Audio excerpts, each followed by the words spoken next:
Marine Corps boot camp is probably the most degrading experience available to a person who does not plan on going to prison.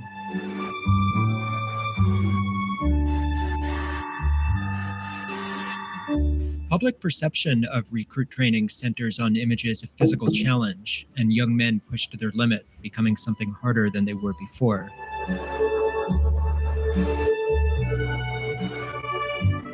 The Marine Corps spends a great deal of money on advertising to maintain this perception. It is an appealing image and one that flatters everyone involved. Those who have experienced it get to present themselves as having endured an almost superhuman trial, while the institution gets to portray itself as a proving ground for exceptional warriors. What's going on, Archer? Most Marines are happy to leave this impression in place because it reflects well on us. The reality is not as exciting and also considerably more stupid.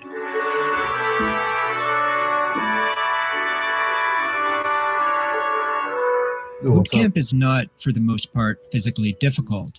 It is designed to be passed. Okay, we haven't been here. Oh, don't worry about it, Archer. No worries, man. Welcome. I'm watching... Because a recruit who failed... I'm watching a documentary on the Marine Corps. You know, when I first started watching this, do you remember me? I think so. Japanese letters for a name. Yes, kind of, sort of. Hey. Oh, your brother is a Marine? I also served in the Marines. So this right here is, I'm watching a documentary. I started watching it first, trying to get credits. Oh, let's go. Caught up in school. Oh, man. Yeah, I hope you catch up. So yeah, when I first started watching this documentary, I was a little upset because it was talking, I thought it was going to be about, you know, talking negatively about the Marine Corps. But yeah, it's actually one of the most honest videos I have ever watched regarding the Marines. Is a waste of the months of time and money that has already been spent getting him to this point. Sorry, no, I don't remember you. And so the bar is set at a level that an average person of below average determination will eventually graduate. That's another thing. It's meant to be passed. The Marine Corps is not impossible to... Like, it's not impossible to get through boot camp, but it is mentally taxing.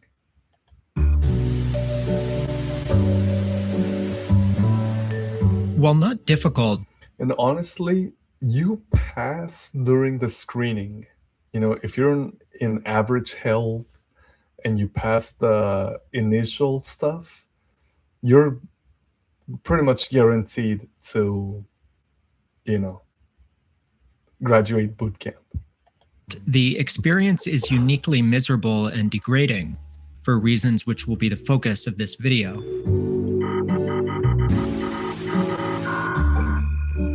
I went through recruit training in 2014, and while some of what I describe may have since been reformed.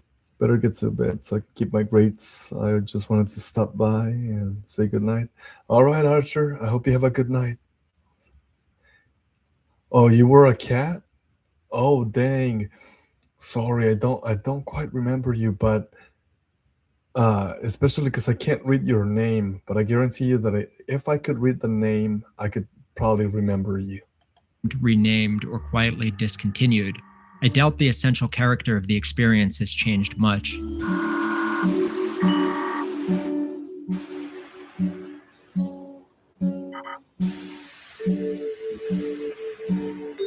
Stupid and spiritually depraved. A memoir.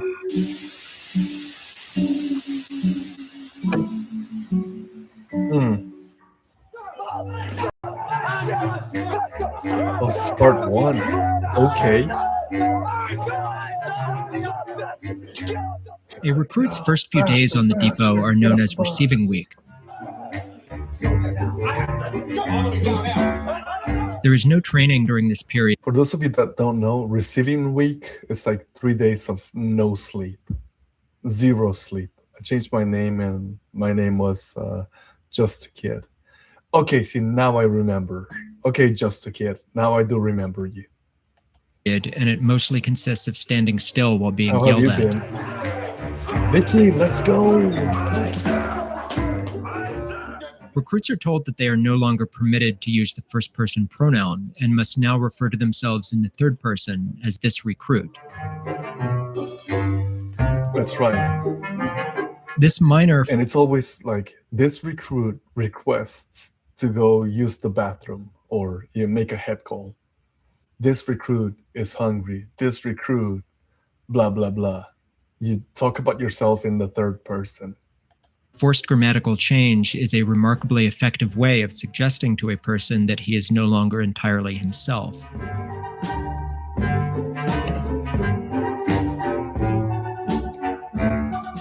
Even his call home is Vicky, Archer went to bed. Not really his own. A recruit lines up to make a brief phone call to his family to tell them that he has arrived alive. The words he is allowed to say are printed on a script posted on the wall, which is read aloud like a hostage statement. Next time I contact you, I'll be my contact now. Yeah, sorry, Vicky. I love you very much. The processing is tedious and bureaucratic, broken up by brief displays of institutional violence, the first of which is often a recruit's first haircut. Oh, that haircut is so violent. You know how in the movies they show you like getting your head shaved, like just like this? They do it, but they're so aggressive. Like sometimes they'll even cut your head. They'll make like little cuts on your head. Recruits are shaved bald in a matter of seconds by civilian barbers working in an assembly line. The clippers are run over the scalp with little attention to what is on it, and like they don't even clean the clippers. They just rip your hair off and they move you out of the way.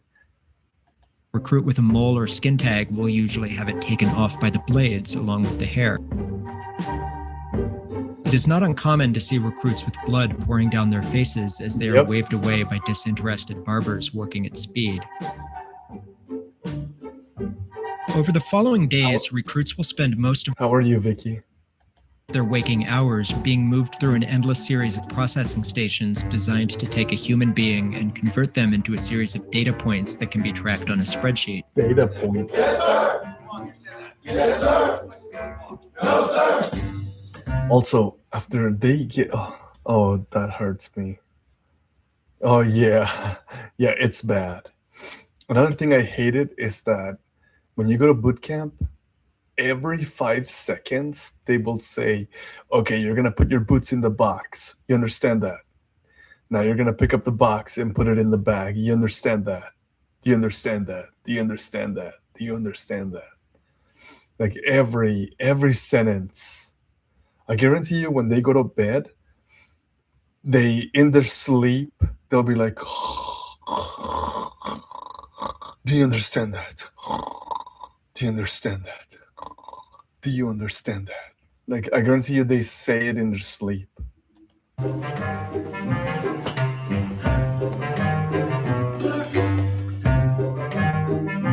They will be sized and fitted for their uniforms, issued gear, and be given various medical and dental exams and vaccinations.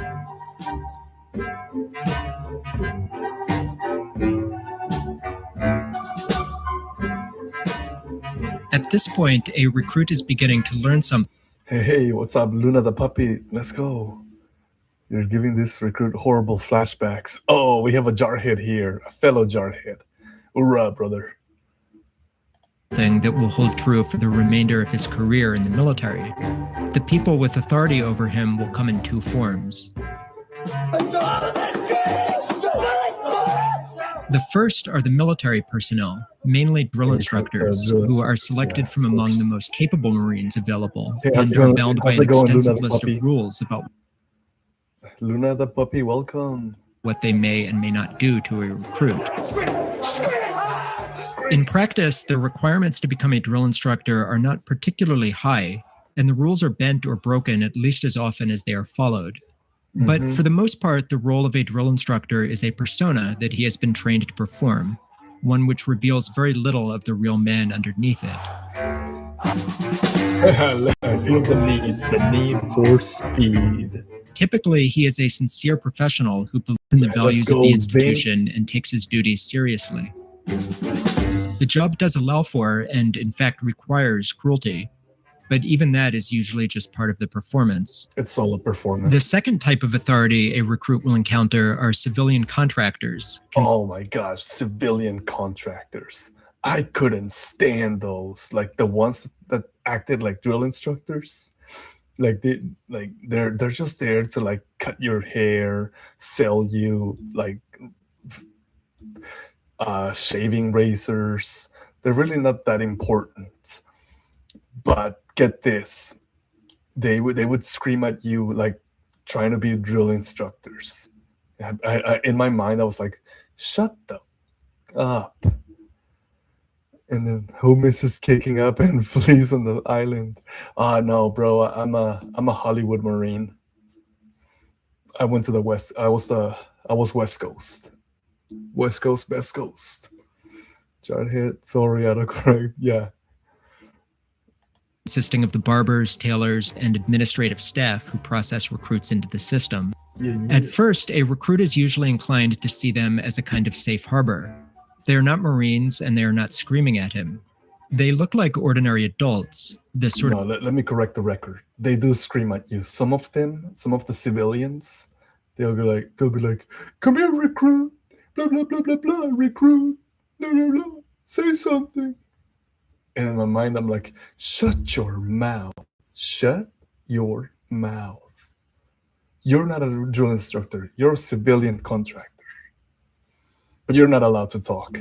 Of people who, in the world he left a few days ago, he would normally expect to treat him with common courtesy or even sympathy. In reality, the civilian employees are the inverse of the drill instructors in almost every sense.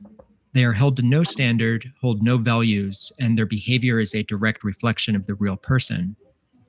For most of them, the petty authority they are allowed to wield over a frightened, bald teenager is the most authority they will wield over anyone. They carry an air of weary contempt, as though the recruit has personally inconvenienced them by requiring the services that they are paid to provide. To the recruit, this is the first sign of his new status. He will be routinely humiliated and treated with contempt by the most insignificant employees on the depot, and he has no recourse at all. There is no longer anyone whose job it is to care how he is treated.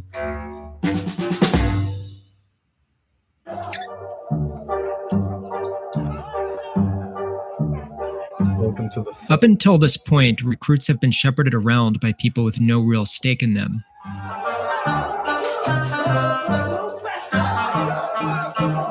I think some of the drill instructors that receive you, like the receiving week drill instructors, I think they were like drill instructors in training.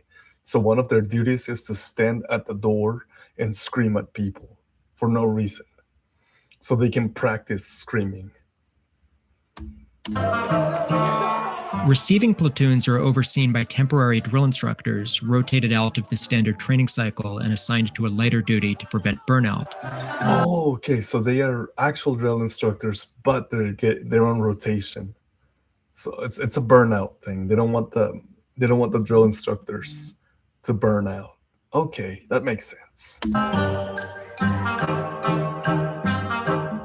These drill instructors are correspondingly less aggressive, and a recruit who does not give them a good reason will usually pass through the first few days without much incident.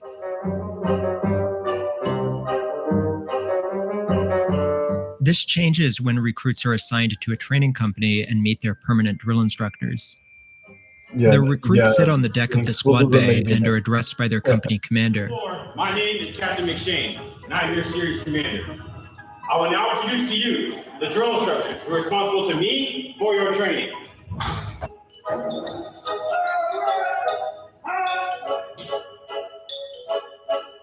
He turns around and gives the drill instructors a formal order. Take charge of these recruits and make them into Marines. At this point, the drill instructors set about destroying Squad Bay. All the gear and clothing that was so carefully Binky. inventoried and issued over the previous days is turned out and thrown everywhere.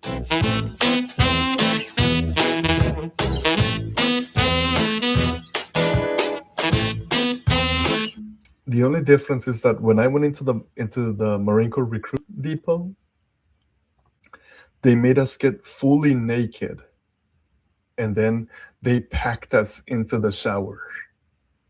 So they got us fully naked, and then they made us go stand in the shower and press against the wall. Oh yeah, that first night of infamous Yellow Footprints. Oh yeah.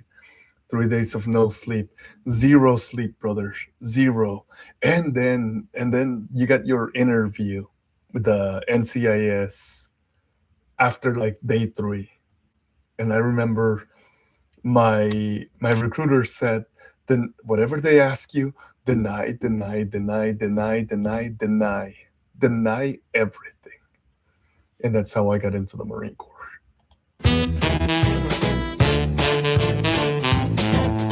Yep, that's the right. platoon is ordered to run from one end of the squad bay to the other.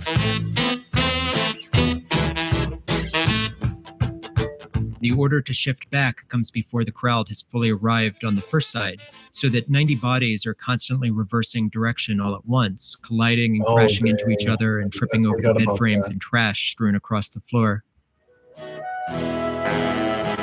Eventually, the platoon is ordered to begin gathering up the gear one piece at a time until every recruit has the issued gear back in the right quantities.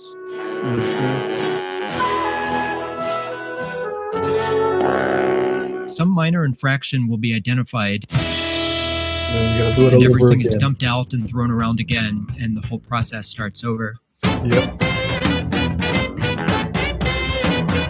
There was no way of, like, they would give you small tasks, and they knew the tasks were impossible.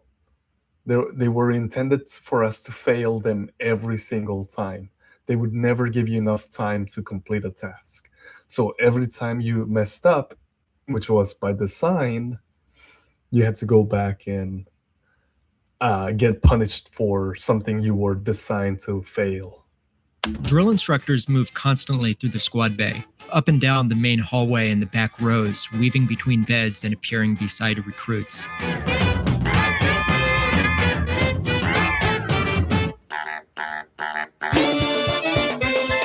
A recruit is told to pick up his bag.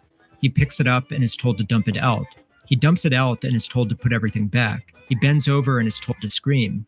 He screams and is told to go away. He goes away and is told to come back. He comes back and is told to pick up his bag. He picks it up and is told to dump it again. At some point, the idea of keeping up stops meaning anything. There is no longer any stable reality to keep up with.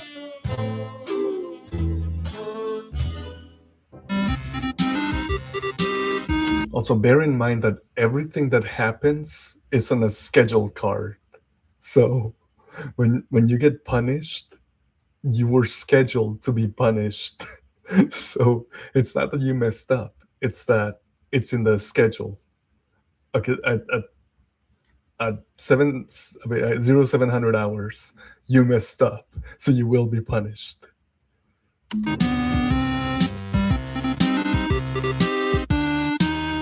In movies and pop culture, the drill instructor is usually portrayed as a stern figure of controlled menace or old-school military machismo.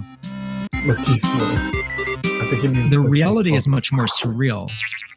Drill instructors are basically grotesque cartoon characters that move and speak with peculiar mannerisms, which are difficult to describe to people who have not encountered it in person.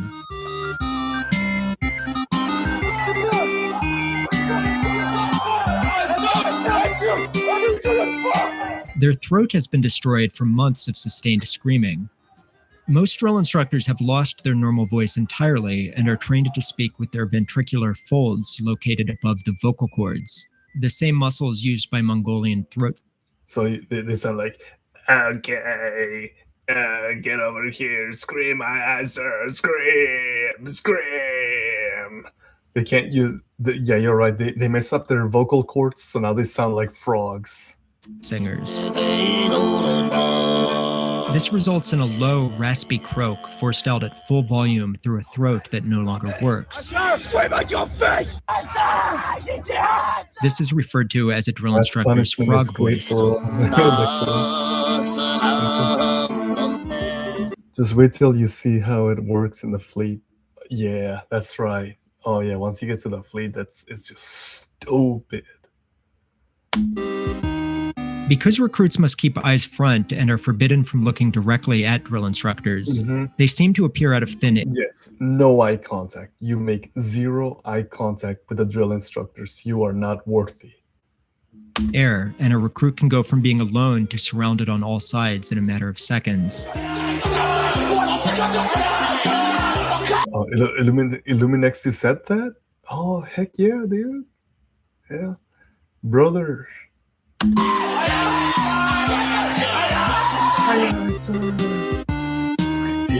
Depending on its size, a platoon will have 3 or 4 drill instructors who operate in a fixed hierarchy. At the top is the senior drill instructor. My name is Staff Sergeant Toronto, and I am your senior drill instructor. The senior drill instructor generally stays out of the day-to-day affairs of the platoon, emerging to call the other instructors away or intervene when punishments have gone on for too long. Accordingly, the platoon tends to experience him as a kind of father figure, although this is not a fixed rule. The role gives them the option to hold back, but not the obligation.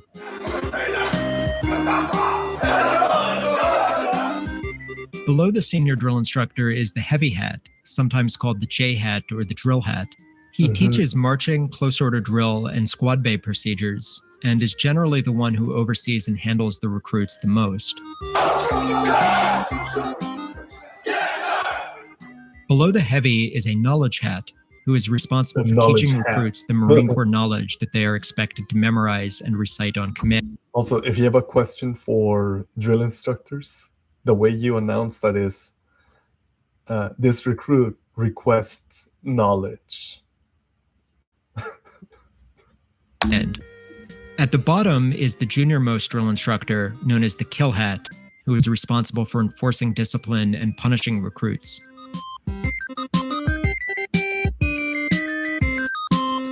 It is tempting to cast the drill instructor as the villain of this story, but in many respects he's closer to a fellow victim. His is one of the worst jobs in the entire Marine Corps. He works 18-hour days, 7 days a week, waking up hours before the recruits and going to sleep long after them.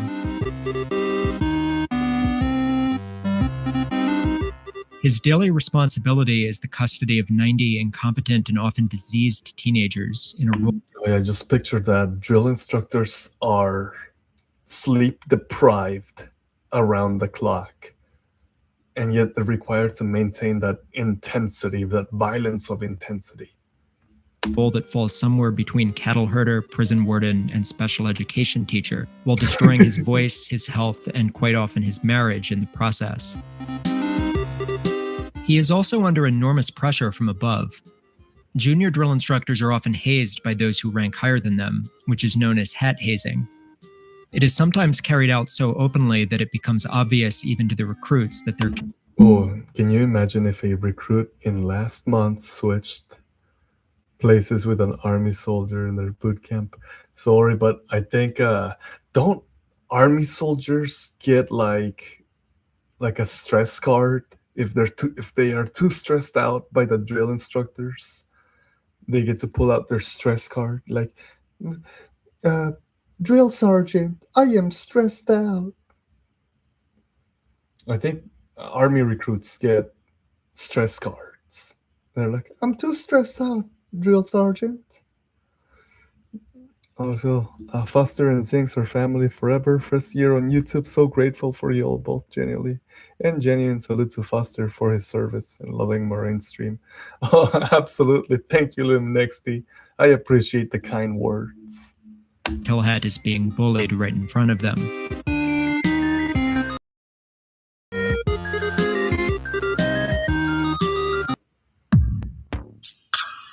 Fire watch.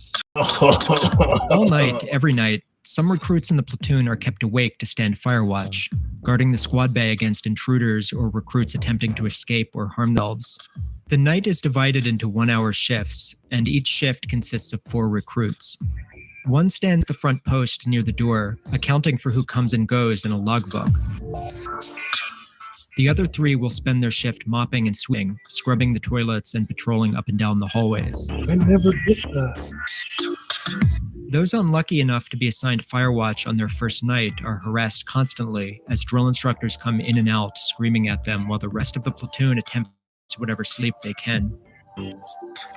That's another thing. Like, day and night, if you are sleeping, drill instructors will wake you up just to mess with you. Just to mess with you. No other reason. They just mess with you. And then they leave.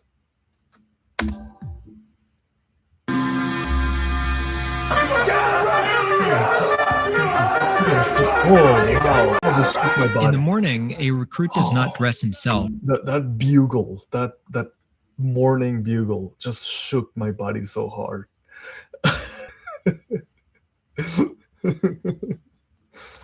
He is dressed on command by the drill instructors, along with the entire platoon, by putting on one article of clothing at a time on command. Not done yet. Why?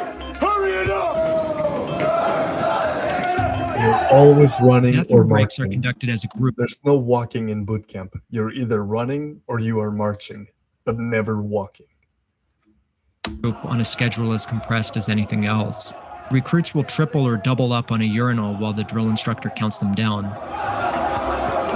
So I don't know how many of you have ever shared a toilet, but in Marine Corps boot camp, you have to share the toilet with your fellow recruits. So both of you have to aim at the toilet together. It's a group activity. And sometimes a third recruit will join the stream. So now there's 3 of you urinating in one toilet bowl. Picture that. Imagine that. Try your best to put yourself in that situation. It's awkward. And yeah, take it for what it is. Showers are conducted via wagon wheel, a line of recruits trudging a slow circle through alternating scalding hot and freezing cold shower heads as the recruits on duty squirt soap at them. Recruits are made to memorize great volumes of material, general orders, rank structures, facts about their service rifle, Marine Corps history, all of which is referred to as knowledge. Yes, all information that you learn is called knowledge. It's not information, it's knowledge. Ranks, history, customs and courtesies, rank structure, your 11 general orders, notable Marines in our history, stuff like that. It's called knowledge. Whenever a platoon is waiting in line or gets left alone for a few moments while a drill instructor must step away, a designated recruit known as a prac recruit will lead the rest and call and response knowledge drills, the function of which is both educational and to prevent fraternization by filling all downtime with cacophonous noise. That's right. So you're not allowed to talk to other people. Chances are you're going to go through your entire boot camp not exchanging a single word with anyone. You're not allowed to look to your left. You're not allowed to look to your right. You're not allowed to speak to anyone. So the whole time, every minute is filled with sound, with noises, with screaming, exercise, knowledge. And that's some knowledge for you.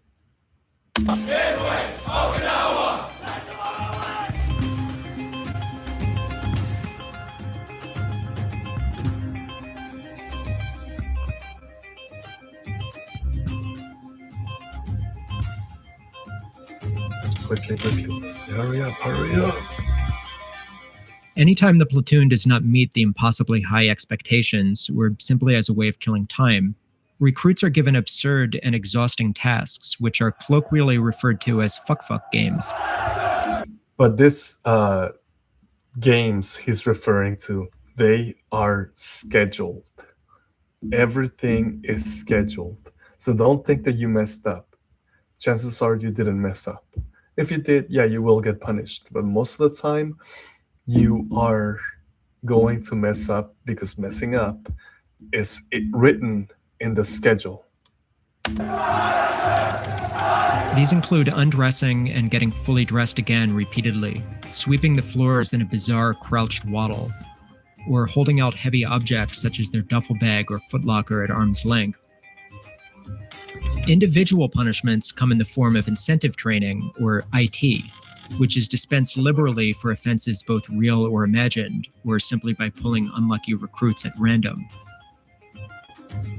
Incentive training bears little resemblance to the stereotypical image of a drill instructor yelling, "Drop and give me 20."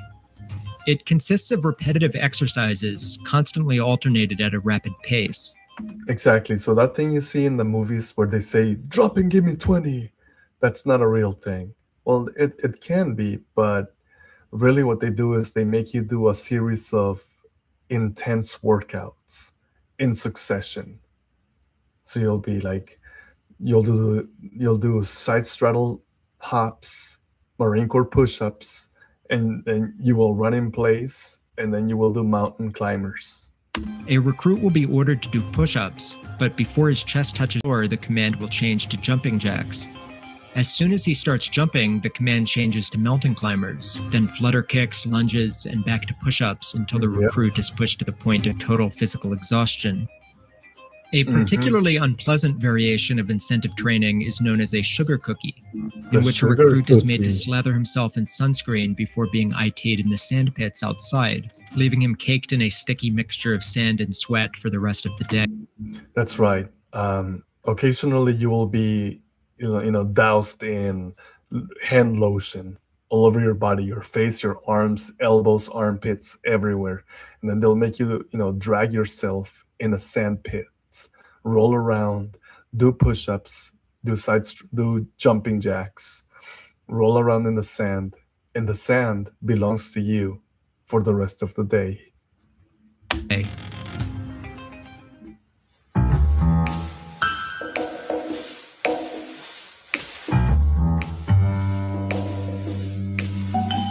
During these early days of training, a platoon will quickly sort itself. Yeah, that's true. A lot of them, you see them in commercials, you see them in movies, you see them in YouTube videos, and a lot of them have already passed. They went on to. I consider myself fortunate that I never deployed to a combat zone, but some were not that fortunate, and God have mercy on their souls. Into several categories of recruits. But yeah, definitely itchy. On one end of the spectrum are high performers. At the other end are those known as boogers, the weakest, slowest, or otherwise least capable recruits in the platoon. Most recruits fall somewhere in the middle. But cutting across the spectrum is another. I was in the middle. Maybe a little bit to the left, but mostly towards the middle. Putting my boy to bed. All right, brother. Yeah, I'm telling you, I was an average Marine. I wasn't a very good Marine. I regret that. But that's a story for a different time. Other axis, consisting of those who believe the standards being enforced are real and achievable, and respond by spending every ounce of effort trying to meet it. And those who have worked out that they are being set up to fail regardless of performance, that no level of effort will save them from punishment, and that the smarter option is to conserve energy and produce only the appearance of effort. Yeah, the people that quickly figured out, some people realized that the tasks that we were given while in recruit training were impossible. And somehow, so if you figured out that the tasks are impossible, usually you have a better time. These recruits have understood the situation correctly, but this is dangerous because the drill instructors are expert at spotting recruits who are phoning it in, and their attention, once drawn, does not go away. Over time, recruits in the first category will come to hate recruits in the second, because under a regime of collective punishment, one recruit being singled out becomes everyone's problem. And that's where the phrase, "don't be the one." Hey, what's up, Nyla, right? my little homie. That's where the phrase "don't be the one." That's where it comes from. They tell you, don't mess up, because if you mess up, we all get punished. It's exactly the way it works. This has the reliable effect of turning the majority viciously against any recruit who is singled out first.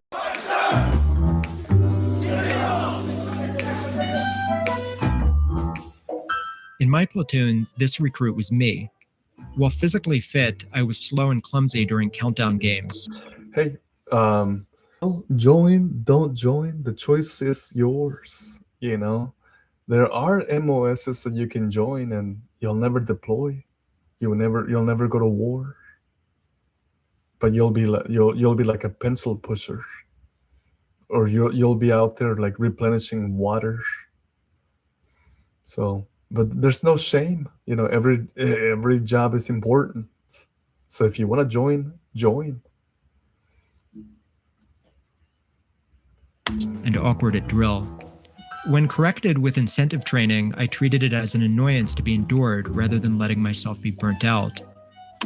Yeah, if you want to join the Marine Corps, just make sure you are physically fit. Be physically fit. I guarantee you will need it. In the first week of training, the entire platoon knew my name because they were required to thank me by name every time they were being punished alongside me.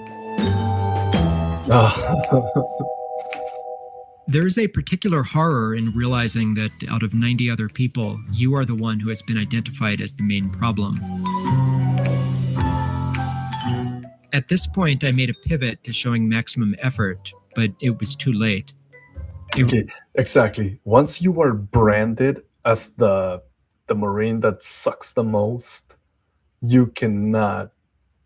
There's no recovery. You're not going to, you're not going to lose the title. People will remember you because you make everyone suffer because you're incompetent. A recruit who earns this reputation early will be singled out and set up to fail, regardless of how hard he tries. There is no correcting past this point.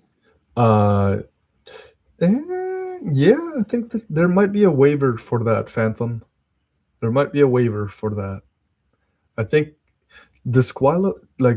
to get disqualified from joining, it's usually bad stuff like drugs or gang activity, stuff like that. The bar is low.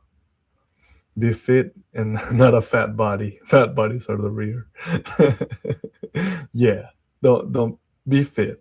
If you want to join the Marine Corps, go do some push-ups, run a mile, get ready. At least physically. That's all you can do. Prepare physically. A strong body is a strong mind.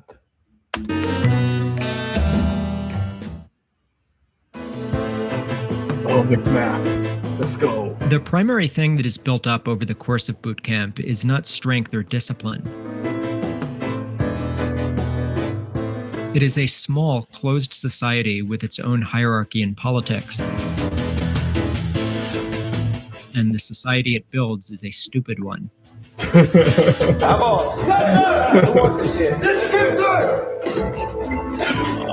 I hate. Okay, look at the guys that jumped down and reached for the guide's armband.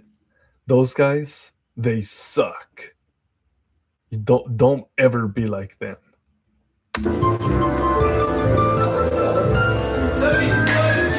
During the first few days of training, several recruits will be pulled out, given titles, and set over the rest. There is a guide. By the way, the guide and the squad leaders, they don't actually have any kind of authority. They're just like dumb people that want extra responsibility. Who carries the platoon's flag during drill and is nominally in charge of the entire platoon. Hold that stick the way you were damn taught. Were you taught any way to hold it? No, sir. Hold the guide like that. The guide is a perpetually beleaguered figurehead, held accountable for all of the failures of the platoon while possessing no means of correcting them. Yes, Jarhead. I agree with Jarhead. I agree with him. Work on your pull-ups. Work on your pull-ups. You should be able to do at any point. you should be able to do a minimum of 3 pull-ups. 3 pull-ups at any given point, any given time. But you have to get to the point where pull-ups are nothing to you. How you know what the freak I'm doing if you ain't freaking paying attention? Welcome back, Zinks. Below him are 4 squad leaders, each in charge of a squad comprised of between 15 and 25 recruits. Squad leaders have even less authority, but try all the harder to prove What themselves. are you doing? Just laying your freaking head down on the mattress and sleeping? Fucking do something! They become feeble Look at imitations that. of their drill Let's look at that instructors, one more permanently time. at odds with their own squad. Below him are 4 squad leaders, each in charge. So these are the squad leaders, and they're just dumb people, all right? They're like little tyrants. Once they get a little bit of power and authority, they become like tiny tyrants, but who wield no authority. It means nothing. Of a squad comprised of between 15 and 25 recruits. Squad leaders have even less authority, but try all the harder to prove What themselves. are you Just doing? listen to him. Just laying your freaking head down on the mattress and sleeping? Fucking do something! They become feeble imitations of their drill instructors, permanently at odds with their own squad. What's your name, recruit? Essentially, the recruit leadership is a regime of something. petty tyrants, all in constant competition with one another for a chance to replace the guide, who, for his troubles, usually receives a meritorious promotion at the end of training. That's the only good thing that comes out of being a squad leader or a guide. At the end of boot camp, like when you graduate, you get promoted. So instead of being a private, you're a private first class. And if you're the guide, you get Lance Corporal. Like, whoop-de-doo.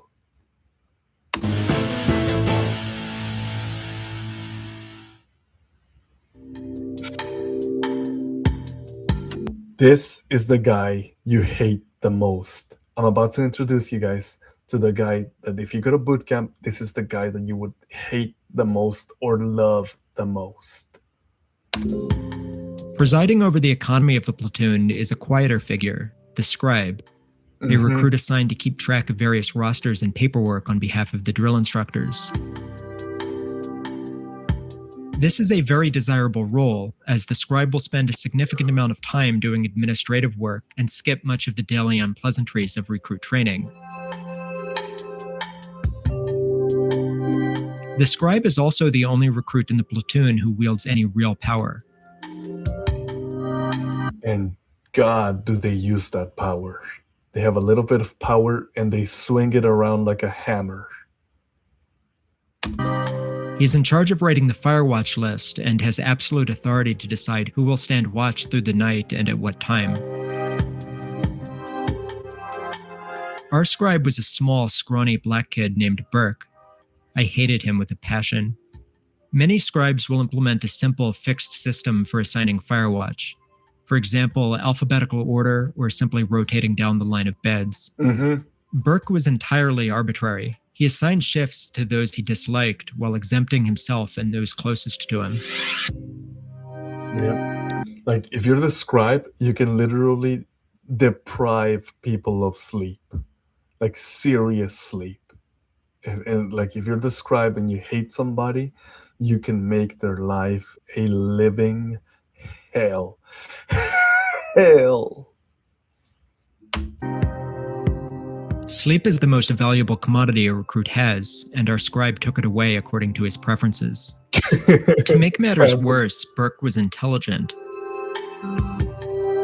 He understood that a punitive 2-hour watch, assigned as the second shift, could destroy a recruit's entire night. Mm-hmm. Recruits Just think about it. If you gotta wake up at 4 a.m.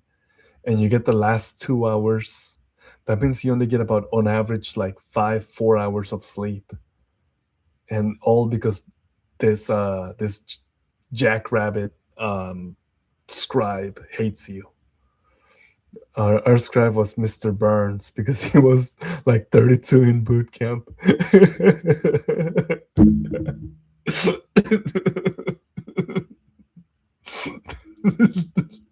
are woken for their shift at least 15 minutes early to give them time to get dressed and report for duty. A recruit who knows he has the second shift is likely to be unable to sleep, knowing that he will soon be shaken awake. In any platoon, several recruits will develop a reputation for being difficult or even violently hostile to wake up. If Burke disliked you, he would select your eventual replacement from among these recruits. I remember on the Crucible, my scribe, you know how you're given 3 chows or like 3 MREs? My scribe ate all 3 on the first night. He thought we were gonna get more. So he went like 54 hours without food and just like begging me. He was like, hey man, are you gonna eat your crackers? Are you gonna eat that packet of peanut butter? And I'd be like, yes, I'm gonna eat my peanut butter. Like, are you gonna eat these crackers? I would be like, yes, I'm gonna eat my crackers. Like, can I have a spoonful of the main meal? And I'd be like, sure, one spoonful and then leave me alone, dude. You ate all your MREs on the first night. Versus the recruit was a house mouse, and yet it is a horrible task. Oh, you were a house mouse. Oh, dang, dude. And fight that Marine guy. No, people would fight him. Like, you would be surprised. Sometimes if you woke somebody up and they didn't want to be woken up, they would go fisticuffs with you in the middle of the squad bay. Hey, what's up, silly cat? Welcome to the chat. Costing you another 20 minutes and occasionally a violent altercation in the dark. Yep, just like that. Factor in the time needed to undress and fall asleep afterwards, and this could cost a recruit the better part of 4 hours of sleep in a night. This happened to me nearly every night. By the way, guys, for those of you that don't know, Silly Cat is actually Abby Malum. So there you go. She's still with us. Because my name was known to the drill instructors, it was known to Burke. For him, it was just a name that he knew as causing trouble somewhere in the platoon. That was enough. One night, in a state of quiet rage at Burke, I took a pair of tailor scissors and cut his bootlaces while he slept. Yeah, so imagine that. You're the scribe. You give somebody a nasty fire watch, and in return, they cut your bootlaces on your boots. Ooh, it's time to go hiking. The next morning, as everyone was being dressed by the numbers, he was left struggling. Oh yeah, Paris Island. I ended up going to San Diego. I did my recruit training in San Diego, California. Burke requested permission to speak to our kill hat and attempted to snitch. Someone cut this recruit's bootlaces, sir. Our kill hat looked at the damage and remarked, huh, guess someone really hates you. Burke spent the rest of the day running around with loose boots.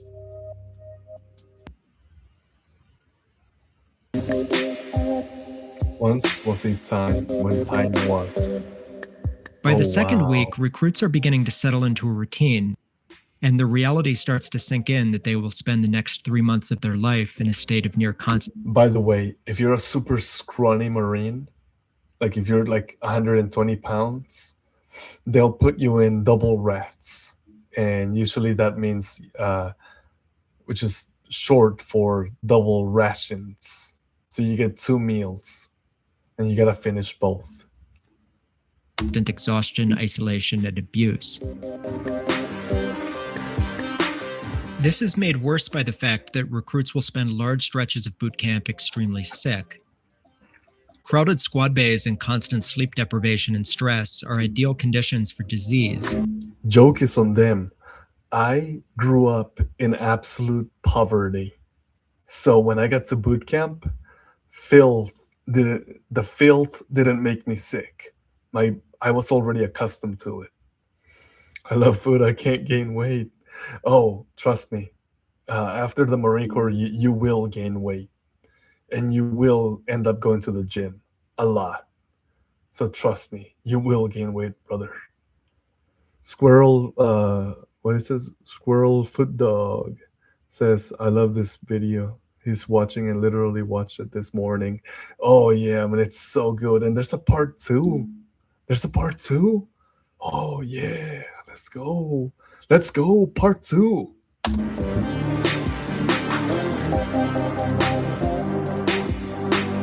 Most recruits will avoid going to sick call, both because it is seen as an admission of weakness in a system designed to punish it, and also because a recruit found too ill to continue training can be pulled from his platoon and transferred to a medical rehabilitation platoon before resuming training, adding weeks to his sentence.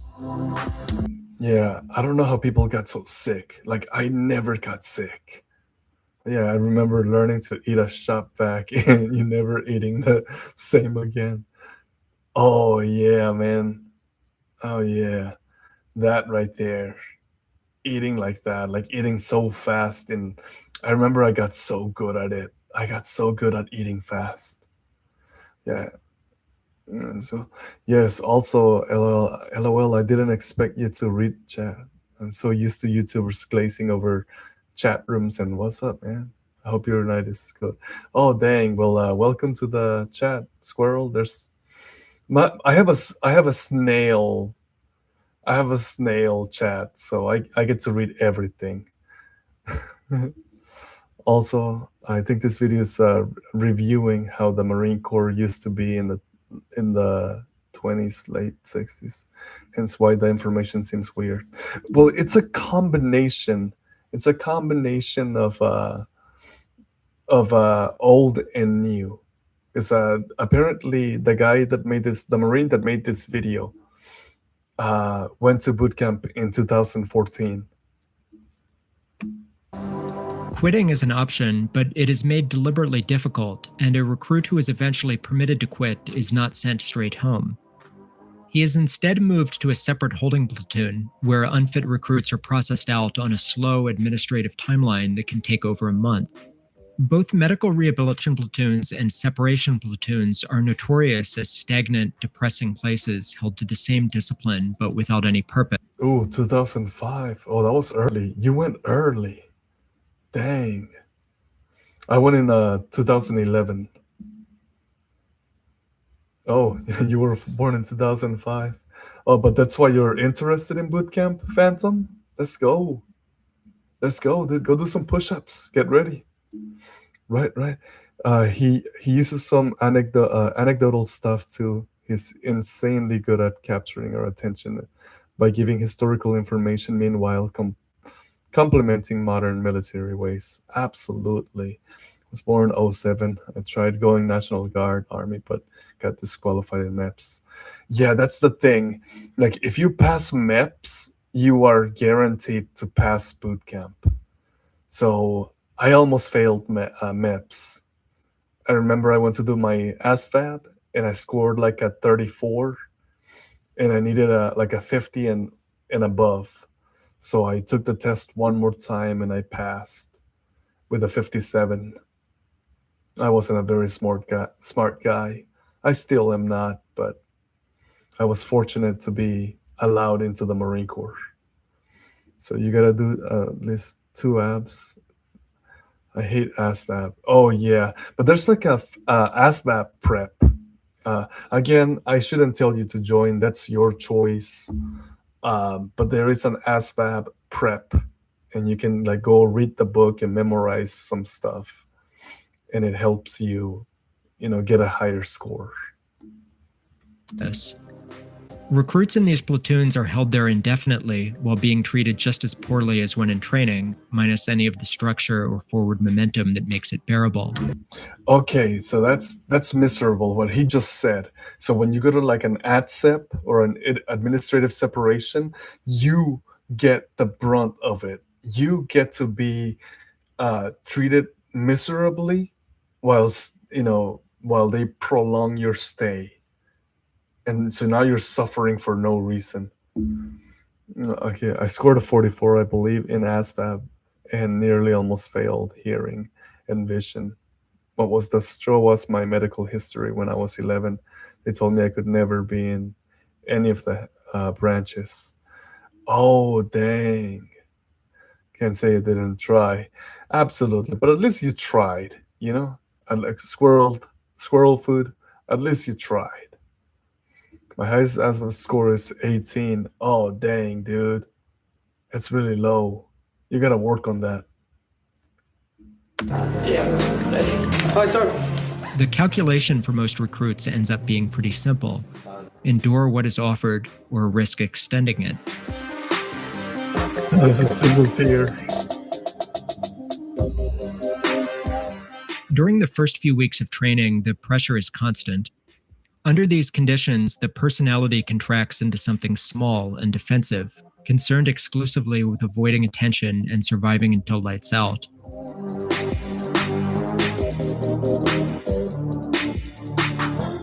Eventually, the tension begins to thaw somewhat.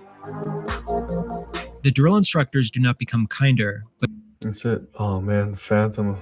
Try again. You can always prove. That's absolutely, man. Go ahead and practice, man. Study hard. It's not hard.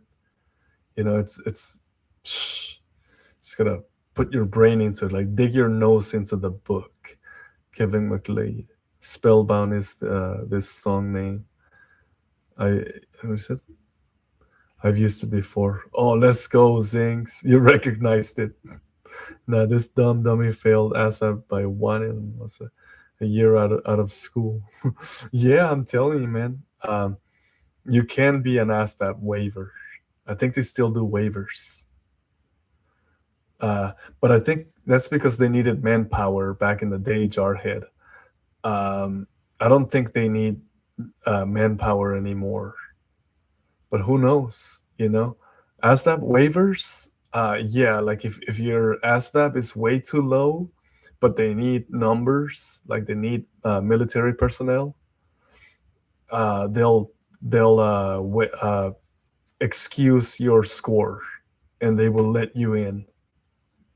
But the overall intensity is dialed down and the intervals between major collective punishments become longer. The effect this has on the platoon does not occur all at once. Some recruits remain entirely in survival mode.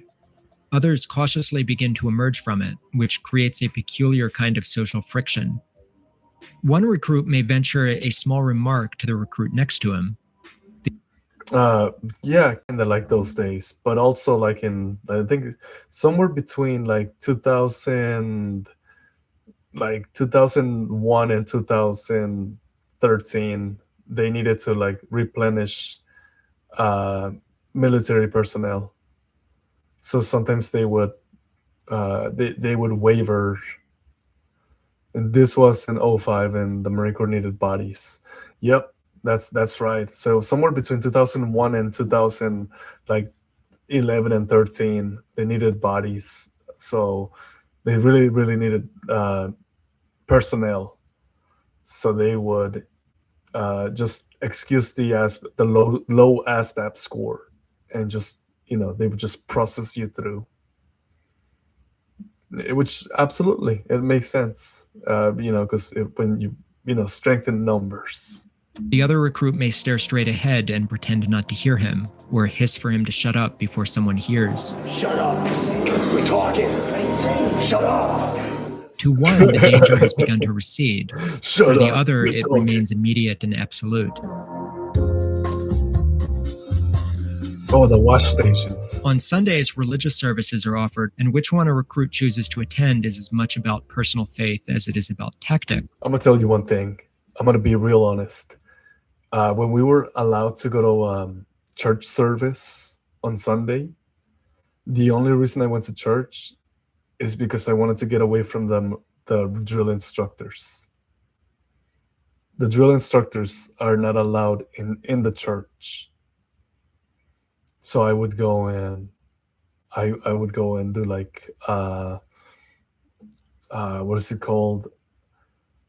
I think I started doing like non-denominational, but I went to one of the churches where church services where everybody was singing songs.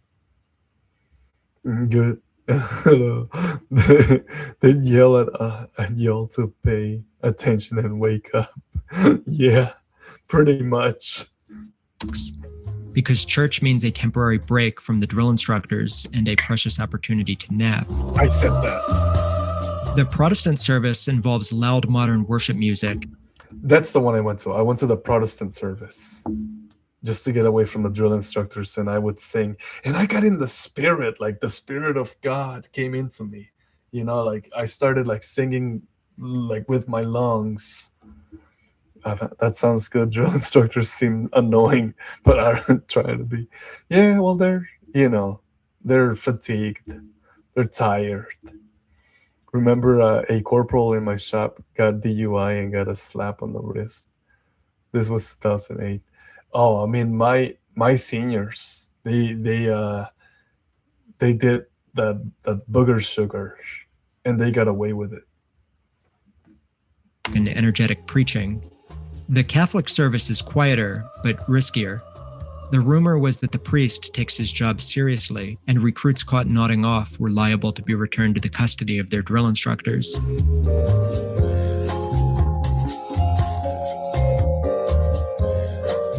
At the time, I was not religious, and on my first Sunday, I chose to go to the Buddhist service because it had the reputation for being easiest to sleep through.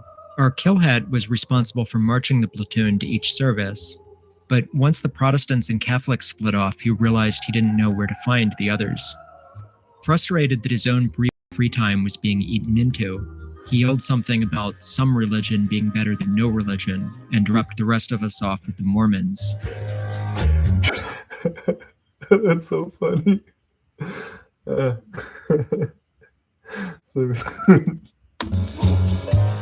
The Mormon chaplain was apologetic and told us that we were welcome to sit in the back and do whatever we wanted, as long as we didn't fall asleep. By this point, I was sick, miserable, and largely hated by the rest of my platoon. A recruit who is targeted early can fall into a death spiral. The constant punishments create exhaustion. Exhaustion leads to more mistakes, and mistakes mean more punishment. I sat in the back of the service, hacking my lungs out and drafting a pessimistic letter back home. One of the recruits who got stuck in the Mormon service for me was named Libas. At some point, he slid next to me and slipped me a Hall's cough drop. In the economy of boot camp, these are worth their weight in gold. We talked quiet for a while, and at some point I must have asked him why he was being nice to me. He told me that he saw recruits way worse than me who were flying under the radar. I learned he was racked next to a recruit named Green, who he had a particular disdain for. Eventually, he said, they'll figure out who the real shitbags are.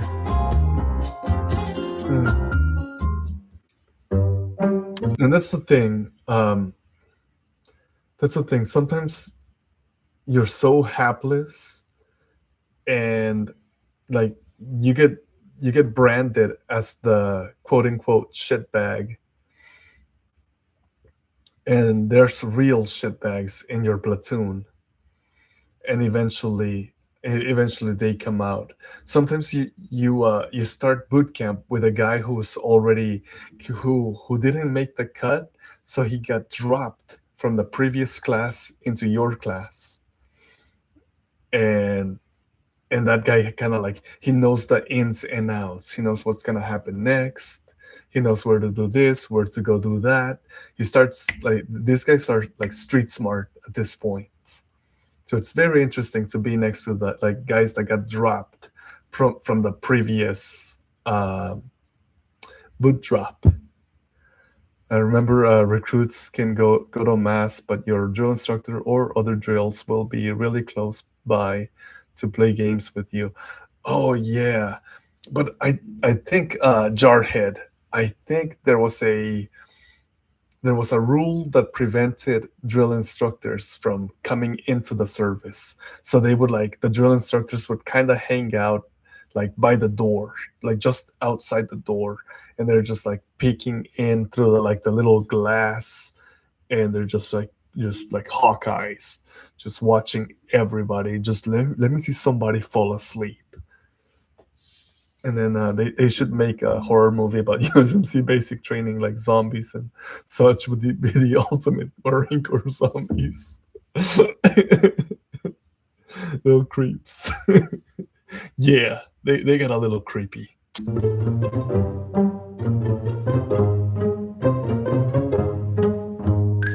The economy of boot camp is basically a permanent shortage of everything.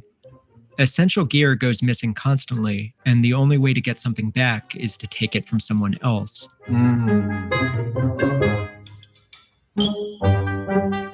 Theft is constant, both between individual recruits, but also between platoons. You gotta get good at stealing. That's the one thing I learned in the Marine Corps is you gotta get good at theft. Because sometimes you lose your own gear. You lose your gear, and the only way to get it is to take it from someone else. Quietly, discreetly. Drill instructors will frequently raid other squad bays in a continuous game of musical chairs so as not to be the ones caught. Well, actually, Phantom, you make a good point. You're required to watch over your own stuff and protect it. But, watch this. Missing something during an inspection. It is from these drill instructors that recruits will learn the preferred military euphemism for this practice. Gear is never stolen. It is tactically acquired. That's the phrase I was looking for. Tactically acquired. It's just a fancy way of saying theft, or stealing. What is it? It's hard when you're shocked awake at 0400 hours and sleep deprived weeks on end. Oh, absolutely. And the one thing you will always remember is the bugle, the Reveille bugle. Oh man, nobody forgets the Reveille bugle. Like I was listening to it earlier, and it just gave me shivers. Implicit in this is an understanding that whoever you acquired it from probably acquired it in this manner from somebody else anyway. A common saying in the Marine Corps is that there is only one thief in the Corps. Everyone else is just trying to get their stuff back. That's so funny. There's only one thief. Everybody else is trying to recover what was stolen from them. True.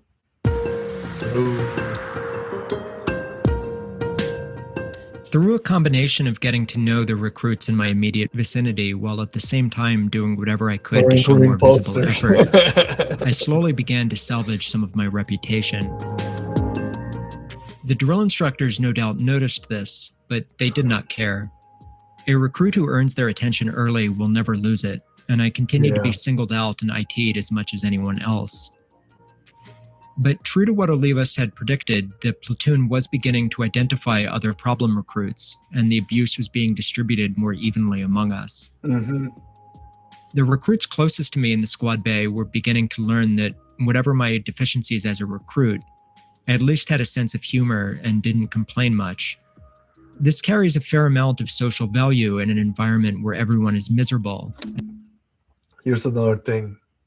Some recruits, they learn to shave in boot camp, and it's a horror scene.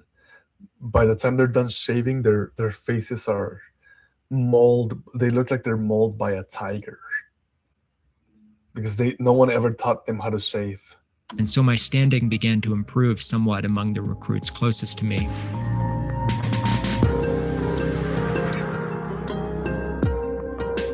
The scribe, unfortunately, was not one of them, and he continued to put me on 2-hour firewatch shifts nearly every night.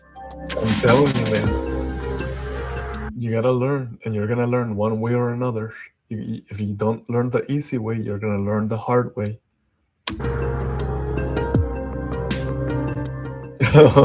Worse. Dang, dude.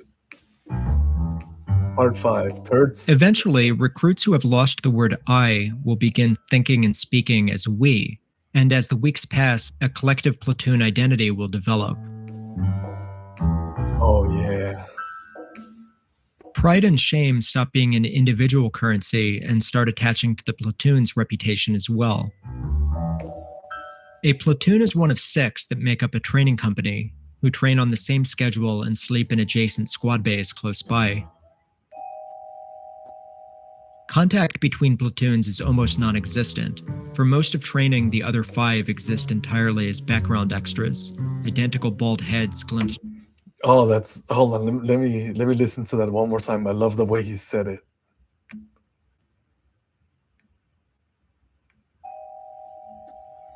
Contact between platoons is almost non-existent. For most of training, the other 5 exist entirely as background extras, identical bald heads glimpsed a few meters away but never spoken to. The company commander grades all platoons against each other on metrics such as drill. But that is absolutely true. Like, it's so weird, but obviously your platoon is the main platoon in. It's the protagonist of the story, and everyone around you, they're just NPCs. That's all they are. Extras, movie extras. Proficiency and physical fitness. The highest scoring platoon will graduate as the honor platoon, which carries no material benefit for the recruits, but nonetheless reflects well on their drill instructors. A recruit who does not particularly care whether his platoon wins must keep. I hated drill. I could not stand drill. I don't know how I passed drill. Like, some Marines got dropped because they couldn't drill, because they had 2 left feet. But I was kind of sort of good at it. I have no idea how I passed. I dreaded drill. This fact to himself. Anyone seen as actively or passively sabotaging the platoon's chances of success is known as a terrorist. Drill instructors will focus most of their wrath on a terrorist, engineering situations where he is likely to be injured, dropped to a medical platoon, and become someone else's problem. All the rage and aggression you have in your body needs to come out on that recruit right there. You don't know him, do you? No, sir. So there's no reason to fucking like him, is there? Go get him. Kill him. Plow!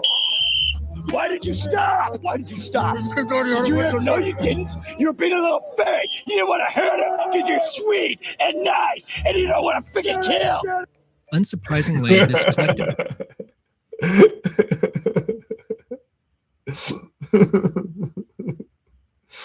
Yeah, just kill him. Oh, it's so good. The recruit was horrible at drill, and this recruit was horrible at drill, and I hated it too. Yeah, you and I, brother, this is just stupid. I couldn't wait for it to be over. Your laugh sounds like a cry. A little had me worried. No, man, it's funny. It's so funny. Just watching the drill instructors encourage, recruits to go and, muster all the violence in their body and, give it to the other recruit. I'm gonna be bad at drill. Was bad in AFJROTC. Oh yeah, dude. It doesn't get any better. It just sucks. Drill sucks. Identity also breeds hostility for anyone the platoon doesn't recognize as one of its own. When recruits in a medical rehabilitation platoon finally recover from injuries, they are folded back into a standard platoon to resume training. One day, as our platoon sat cross-legged on the floor receiving a class from our senior drill instructor, a new recruit was transferred in from MRP. Oh, wow. We were told that he had been on the depot for over a year due to a fractured hip. At a moment when the drill instructor was looking away, one recruit caught the eye of the newcomer and flipped him the middle finger. Okay, at one point, if you can stream the backrooms, if you can. Vicky, I'll probably get flagged. I'll probably get flagged for streaming the Backrooms. I would love to. I would really love to. I love the Backrooms. We snickered. He nodded and hung his head with a dead-eyed indifference. Yeah, you'll get copyrighted for sure. Imagine doing USMC boot camp. Imagine doing USMC boot camp for your entire life. There definitely is one guy, I'm sure, and that is tough and intense. Yeah, I heard stories of a recruit who was in boot camp for like 2 years. What's 2 years in days? 365 and 365. That's 665 and 65. 127. That's 720. What? And then 5 and 5. That's 700 and. Was it like 730 days? 720 days in boot camp. Oh my gosh. Oh, that sucks. Oh my god, that sucks. I think you're right. I think it's 720. By the end of the first month, Sounds many like of the hell. indignities Oh, of yeah. boot camp That has to be hell. Like I don't know how you have a will to live if you're in boot camp for that long.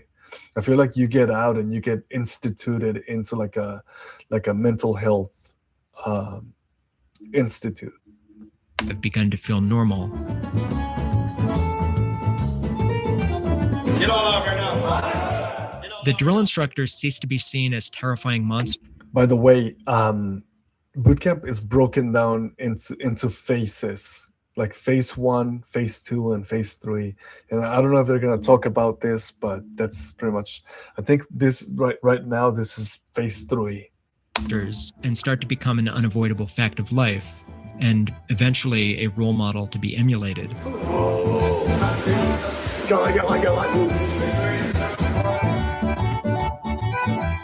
Yeah, the Marine Corps is definitely insane. It's not in part 2 because I remember he did. Oh wow. Okay, we'll see.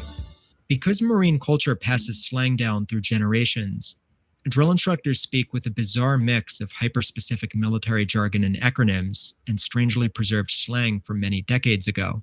But no matter what, those drill instructors, every time they speak, they go, "Do you understand?" They ask you incessantly if you understand. Do you understand?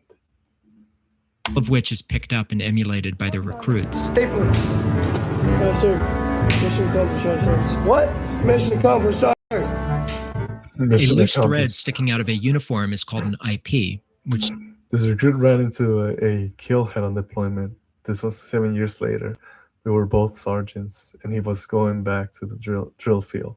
Wait, you caught up to him? You were. Wow. Yeah, I heard some sergeants will stay sergeants. They will stay in that rank, in the rank of sergeant, for 15 years, and then just get like administratively separated. stands for Irish Pennant. IPs are also said to be terrorists because they sabotage uniform inspections. Everything's a terrorist in this. A recruit who marches with an uneven, bouncing gait gotta plug is the told to tip- stop diddy bopping. A slow or weak recruit is said to be heinous, which many recruits and in fact drill instructors have misheard and will continue to mispronounce as anus for their entire career. When giving direction, a drill instructor may remind recruits I don't know what I fully get myself into. I'm a home tactical gear LARPer. LOL, I wear my own tactical gear and outfit. I like the military too much. It's like an addiction. Is that normal? Yeah, I even met Marines in the Marine Corps that they loved it. They loved wearing their gear. But let me tell you one thing, man. Be careful what you wish for, because being in the military sucks. It's like 90%, 95% sucks, and like 5% is awesome. And when it's awesome, it's so freaking awesome. Like 5% of the Marine Corps is awesome, but like super awesome. And then like 95% of the Marine Corps just blows, and it's boring and it sucks. No, I don't understand that, Binky. Recruits that it would behoove you to listen closely, Behoove. which is also frequently mispronounced or typed in written orders as it would be who of you. There's a lot of dumb people in the Marines. They think that behoove and be who of you are the same thing. A lot of dumb people, tell you what. A perfectly made bed or starched and ironed uniform can be said to be either squared away or tight. A flawlessly executed drill movement is also tight. Anything a drill instructor thinks looks cool, for example, a Punisher skull tattoo overlaid with the American flag, is also said to be tight. Don't quit on yourself. Yep, just don't quit. Just keep going. Just roll with the punches, man, because it's gonna end. It's only 13 weeks. 13 weeks. Once the 13 weeks end, you are home free.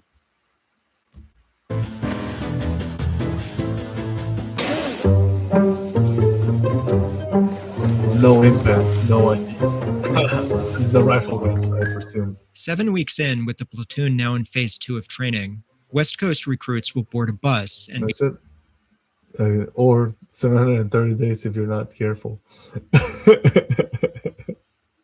I guess I was talking about myself too.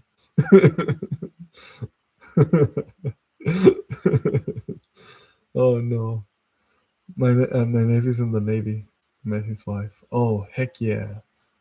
The Navy. I like the Navy. It's all right. I have some driven friends about an hour to I have some friends who served in the Navy. Camp Pendleton for rifle marksmanship training. Ooh.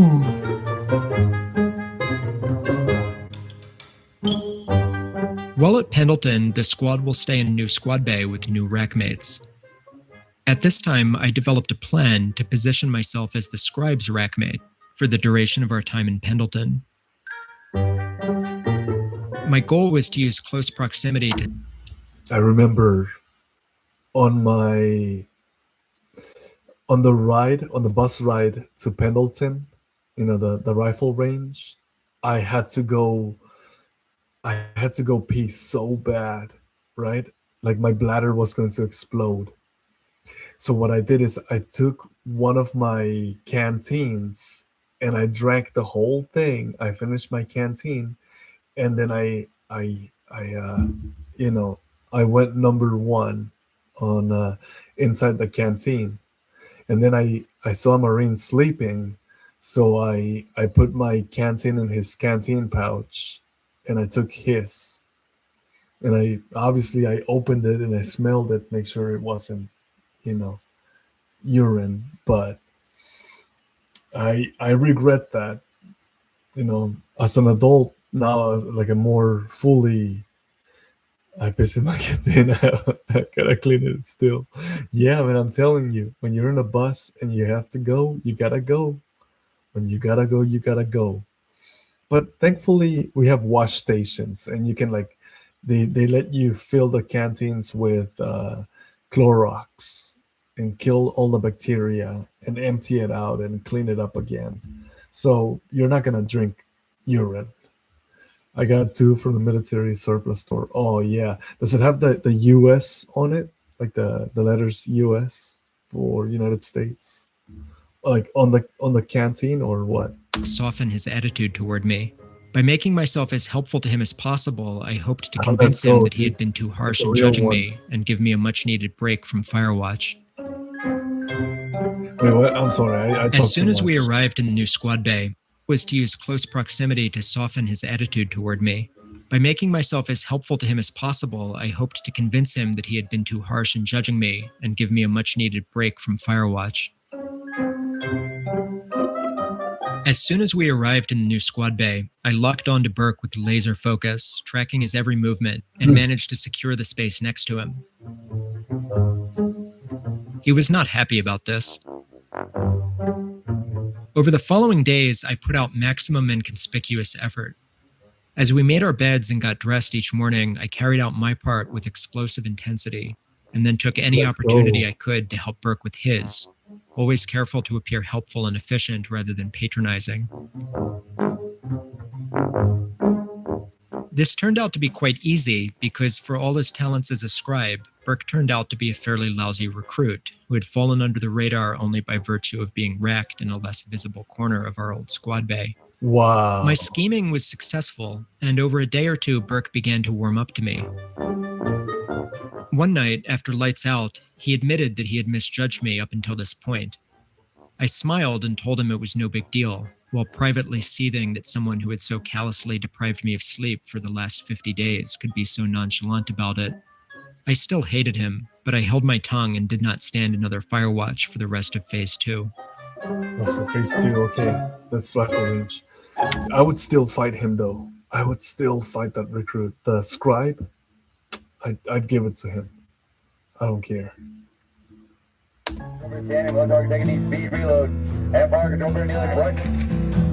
Over the next several weeks, recruits will spend most of their day out on the range learning to shoot their rifles. By the standards of boot camp, it is a fairly laid-back time. There are obvious risks in providing 600 exhausted, depressed recruits with live ammunition. Accidental discharges are not uncommon, so to keep stress and confusion to a minimum, drill instructors are kept away from the range, and the marksmanship instructors generally treat recruits gently. Oh yeah, this was the nice part, because this is the only time in boot camp you are treated nicely, and everybody's like super cool with you, and I guess they're nice to you because now you have a loaded a loaded tool. Oh man, it's a rifle. You have a loaded rifle now. You may hate him, fight, but on the same side. Yeah, that's actually true, but still, you can still fight your friends. Private piles are the dangerous kinds. You're right, and this is probably why they leave this. They keep the drill instructors away from Marines, in this situation, because now they have, live ammunition.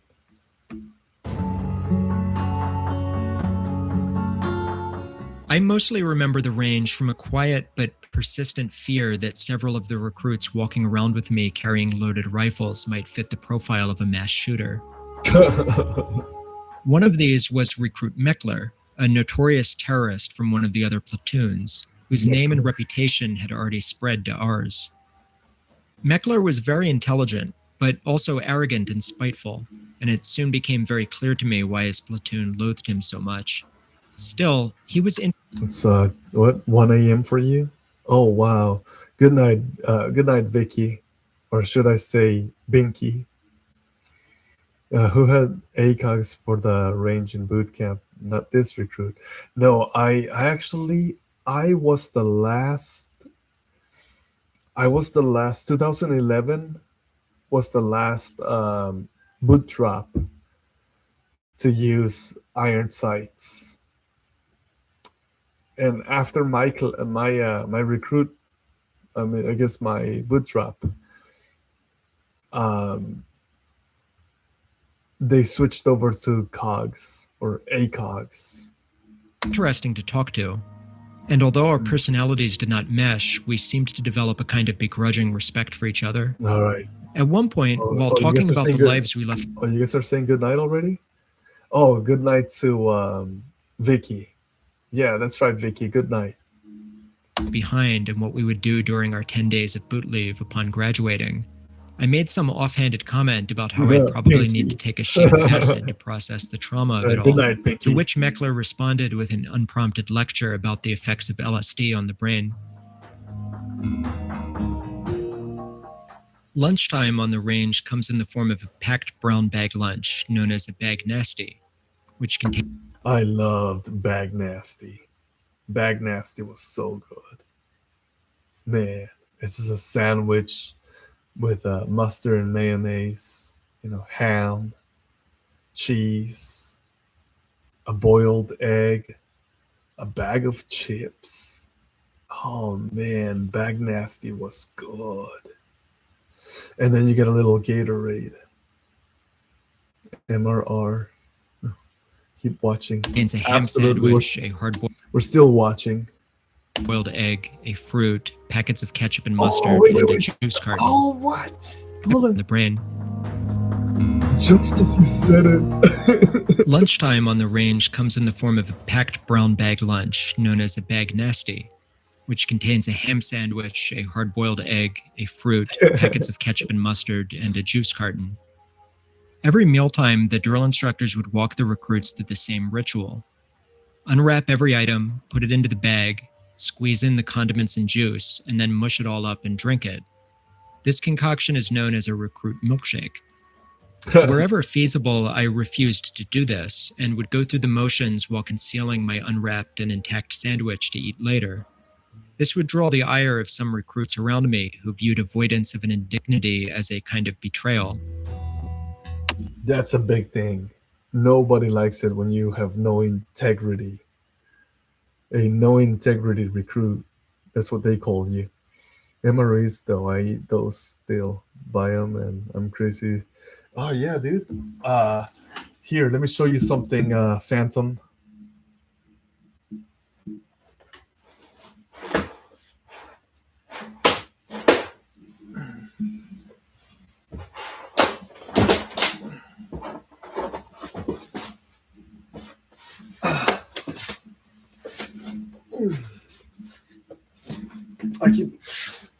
I keep my MREs right here.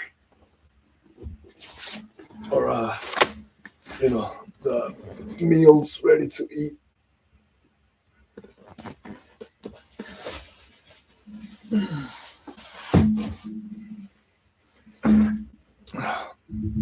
Got a bunch of MRE boxes here. Boot camp is a traumatic experience for a Marine. Absolutely. I think the boot camp is a great example of sunken cost fallacy, you know? Yeah, it truly is, actually.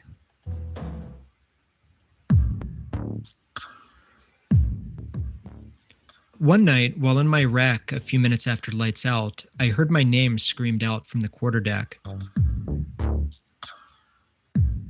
Still in my underwear, I was taken to the senior drill instructor's office and placed at the position of attention before him.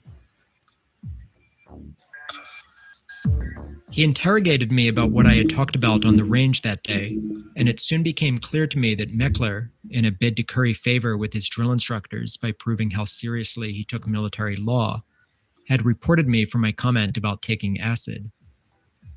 Admitting to drug use in the military means automatic separation. Oh, dang. I was terrified, but was able to keep my bearing and stuck to a single talking point. This recruit believes that all recruits present understood it as a joke, sir. But if recruit Meckler did not understand it as a joke, this recruit acknowledges that he did the correct thing in reporting me. My senior drill instructor stared me down for a while and then dismissed me with a stern reminder to be more careful what I said around people from now on. Oh, that's a close call. Dang. Wow, he talked his way out of it. I didn't. I remember my service chief drill instructor. I think I was helping clean the office, and the service chief drill instructor freaking he made me drink his definitely a Blue Falcon. He made me drink his Capri Sun, and then he told my senior drill instructor that I drank one of his Capri Suns, even though he forced me to drink it. And that day, I was destroyed. They destroyed me. Before I left, he called me back one last time and gave me a final piece of advice. You will meet many, many recruit Mecklers in the Marine Corps. During rifle training, the company is split in half. In the morning, one group will shoot, while the other is marched 500 yards down range to work in the pits. where they will spend the next 5 to 6 hours raising and lowering targets, marking hits, and repairing damage in between so volleys. much fun. Work in the pits is chaotic and miserable. It is hot. Bullets whiz a few feet over your head continuously. Snap, crack. And the sliding frames used to raise and lower the targets are cumbersome and get stuck often. The targets are old and in a state of near total deterioration. Telling a miss from a hit on a shredded area of target is work, and generally a recruit's score will be a complete fiction. Whether he passes or fails will... I'll tell you one thing. Sometimes I couldn't recognize the round impact, so I would just give them the highest possible score, just to help them out. Come down to how charitable the recruit responsible for his target was feeling on that day. The traits that this crew believes he learned in the pit is honesty and integrity, sir. White pasties. No impact, no idea. One of the better jobs a recruit can have while in the pits is pasty duty. Whenever a I think that was one of the things you could say. Like, you could say no impact, or that he scored a 1, a 2, or a no impact, or no idea. I'd be struggling to see what it hit from that far away. Yeah, the farthest you shoot with iron sights is 500 yards. So the longest shot you will ever take in Marine Corps boot camp is 500. It's pretty target far is away. hit, recruits patch the bullet holes using small stickers known as pasties. Pasties. They white come in pasties, 2 colors, black matching the pasties. white and black regions of the target. Recruits working the targets will shout out for whichever color they're running low on, and the recruits on pasty duty sprint down the line to hand them out. By this point in training, recruits with a knack for mischief will have discovered one of the rare pleasures of boot camp.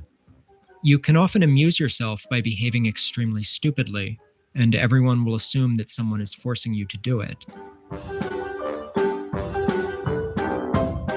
My partner and I on paste duty conspired to split our inventory Or so you that just I punch carried in only the some white random pasties spot on the and he target. carried only the black Yeah. ones. Yeah, I was so charitable. Like when it was my turn, I would just give them the highest possible score. Or like if I couldn't find the target, instead of saying no idea, I would just give them a large score, the biggest score they can hit, just to help them out a little bit. Then, starting from opposite ends of the long line of targets, we began marching up and down the rows, stopping at each target individually to snap 90 degrees to face the pit crew, screaming, "White pasty recruit" or "Black pasty recruit" reporting for duty at the top of our lungs. Recruits who called for us because they actually needed pasties in that moment were ignored and forced to wait their turn as their targets were shot to tatters.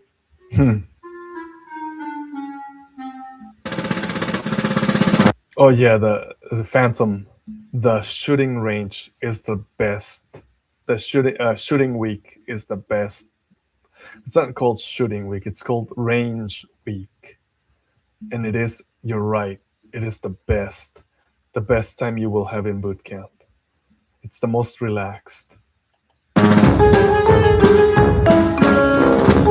Every time we passed each other in the middle of the line, we acknowledged one another with a ceremony of our own invention. Snapping to attention, I would scream, "Good afternoon, black pasty recruit." "Good afternoon, white pasty recruit," he would reply.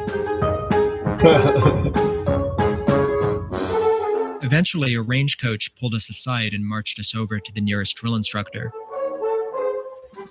"Show him what you were just doing," he said. We sheepishly pantomimed it for them. The drill instructor watched, dumbfounded. "Who the fuck told you to do that?" One after the other, we replied, "This recruit was instructed but does not remember, sir." Not wanting to overrule the punishment of another drill instructor, he shrugged and told us to carry on. That's funny. Okay. What is it? Recruits just wait until you experience the brass call. Oh yeah, brass gold sucks. Yeah. On the night before we left Camp Pendleton, we lay in our racks at the position of attention, waiting for our knowledge hat to give the order to tuck in for the night as he paced up and down the rows delivering a motivational speech in the dark. He told us that upon our return to San Diego, we'd be Phase 3 recruits well on our way to being Marines, and that in the next morning... I love that speech, the one we got. Oh man, because they told us because we were finally gonna get a little bit of respect, you know?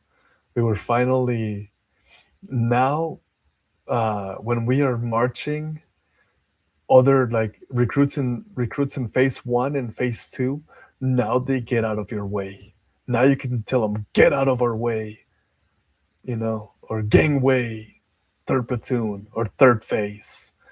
Gangway, 3rd phase. And everyone's required to get out of your way. So that's like, you get a little bit of respect once you make it to Phase 3 of, you know, recruit training. We would clean the squad base spotless before leaving. A Marine, he said, always leaves things in better condition than when he found it. From my bed, I called out into the dark, "Accept Iraq, sir." At this time, the country was still in the middle of a bloody civil war following the withdrawal of U.S. forces. Everything went completely still. I remember laying there realizing I had fucked up badly and just cost the entire platoon a night of sleep.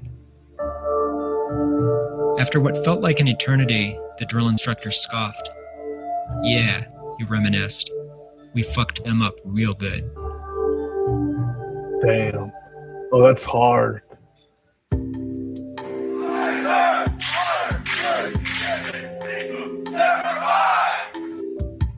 At some point during training, the platoon will be gathered up for a time-honored tradition that every Marine I have ever met has experienced some variation of.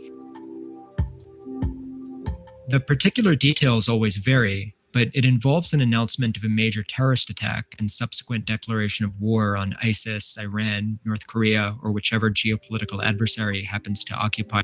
There is it. Phantom. What is it? Hardcore True Phantom Soldiers, after like the movie Phantom Soldiers 1987 became way better, more expressed, more experienced. Gotta need a event to have experienced USMC boot camp. It's definitely an experience. It truly is, man. It's a life-changing experience. The weirdest part about going through boot camp and, you know, subsequently going through the military, your entire active service, is that nothing changed, but nothing is the same.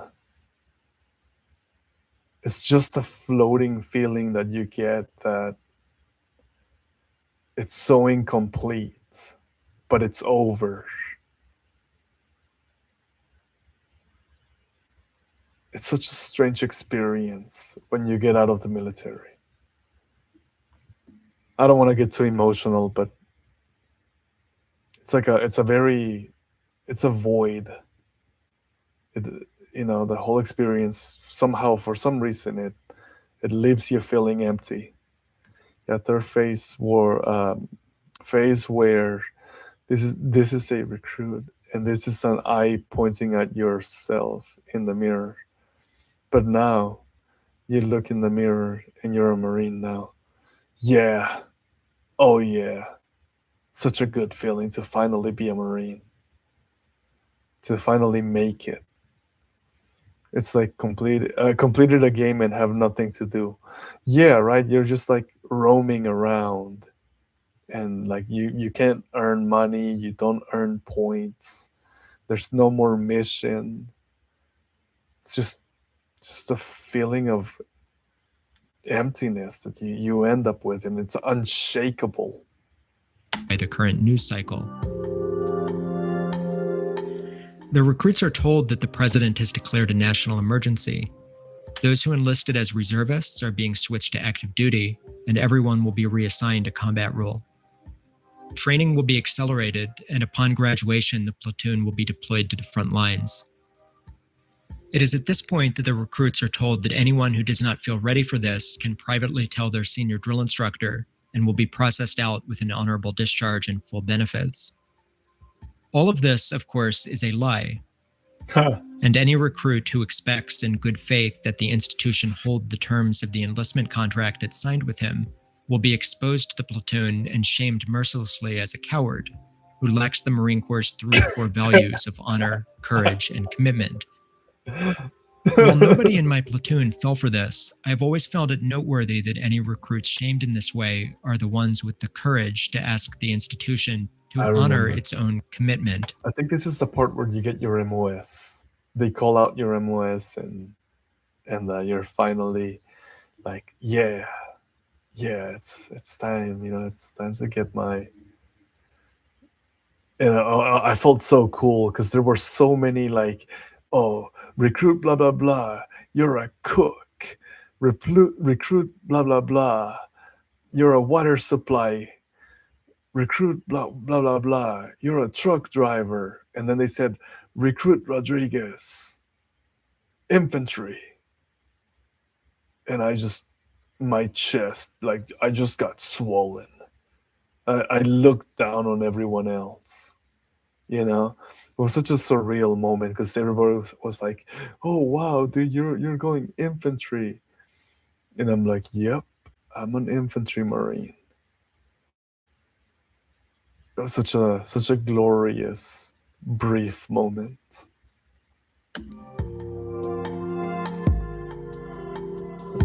In addition to various physical fitness and marksmanship evaluations, recruits are also required to pass a written knowledge exam as a requirement to graduate. Mm-hmm.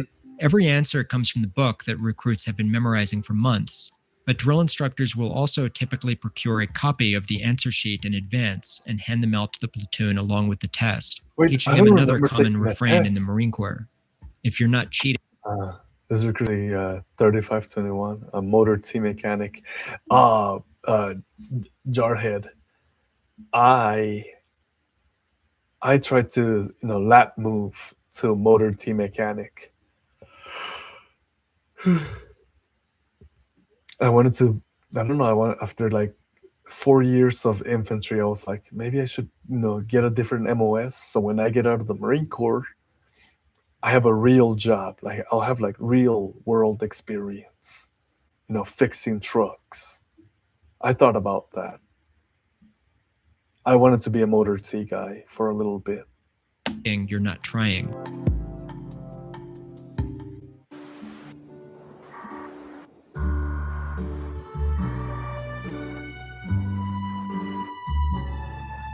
Look at all the final weeks of training go by quickly. They are just as chaotic and miserable as the rest, but there are few surprises by this point. Water survival. Training culminates in a 3-day event known as the Crucible. Recruits hike for 45 miles under a full load of gear with little food or sleep. Along the way, they are stopped frequently for hazing sessions, which come in the form of teamwork challenges and other ordeals. The Crucible is generally depicted as the defining trial of recruit training, and the thing that recruits fear most. I like the Crucible. The Crucible's fun. I don't really have much to say about it. It's a culminating It sucks, event. but time goes by. So it's like 3 days of walking around, and you go from one obstacle course to another. You take written tests.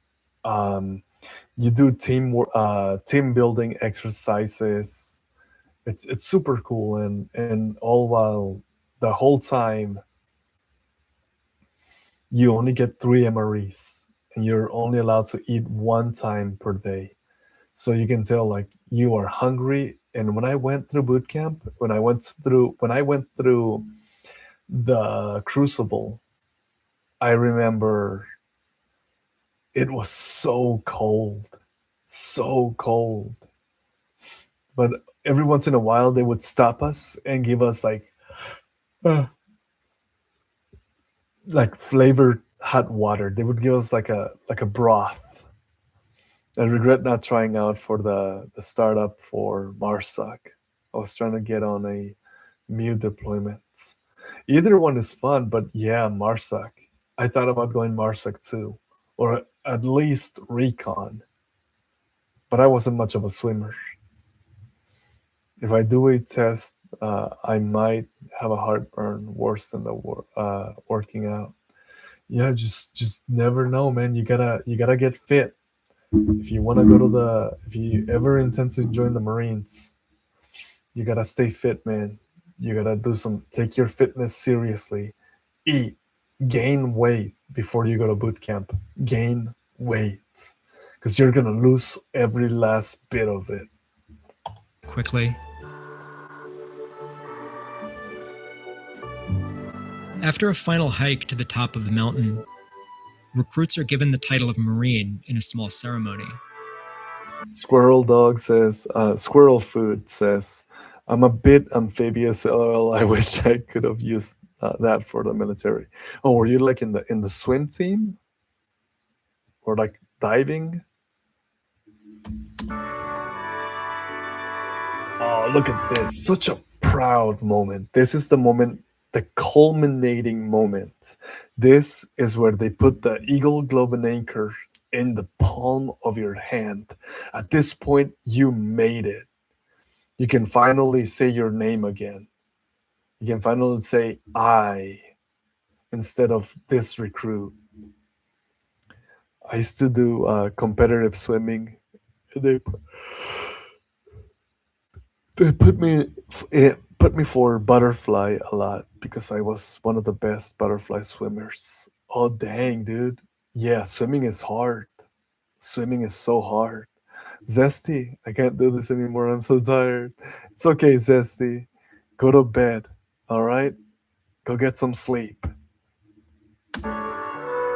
Drill instructors award them their Eagle Globe and Anchor, shake their hand, and address them as Marine for the first time. Marine for the first time. This is an emotional moment for all recruits. People get emotional and cry. Most of us teared up a bit. I didn't cry. I was like, whatever, dude. Let me go. I want to go home and hang out with my family. A row ahead of me, I watched our knowledge hat drop Recruit Green's EGA in the dirt, while muttering that he hopes he gets blown up by an IED. That's funny. Like a few days later, the company graduates in a ceremony attended. No, I mean like mentally. Oh no, sorry, Zesty. Yeah, it's tough. It's a tough watch. Love swimming. I swam across the particular lake in the southern Georgia twice, and I enjoyed it so much. Oh man. Oh yeah. But definitely. Swimming is the thing that I can't float in the deep water, I don't think. Yeah, it's one of those families. Things. So after the true ceremony, graduation ceremony, you do the fake graduation ceremony, the one that's like intended for family and friends. No worries, Zesty. You're fine. You're okay, Zesty. Don't worry about it.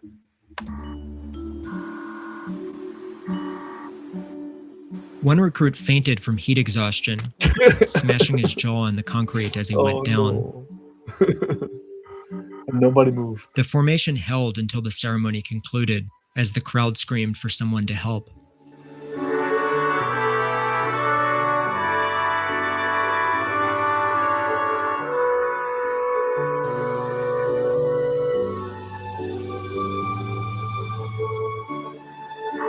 You're gonna die with discipline.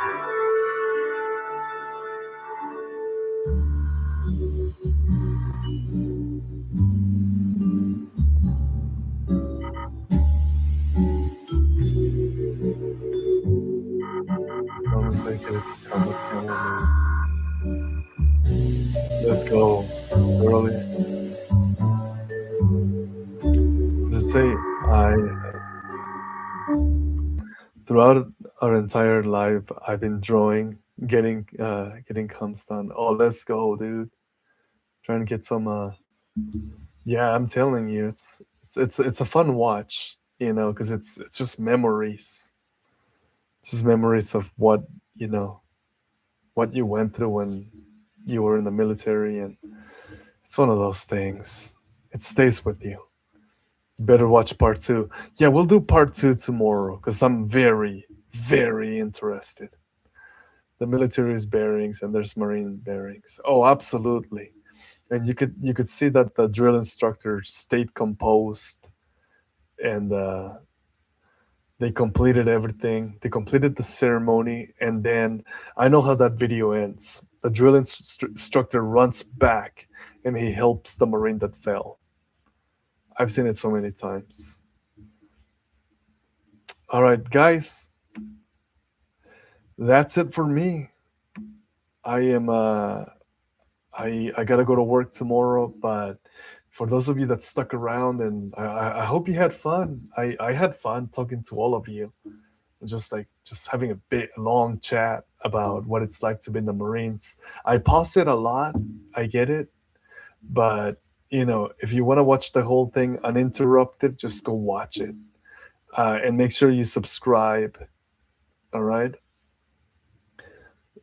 Okay. In part 2, he goes into the drill sergeant psychology and career in more depth. Oh, that's awesome. See, I never thought about that.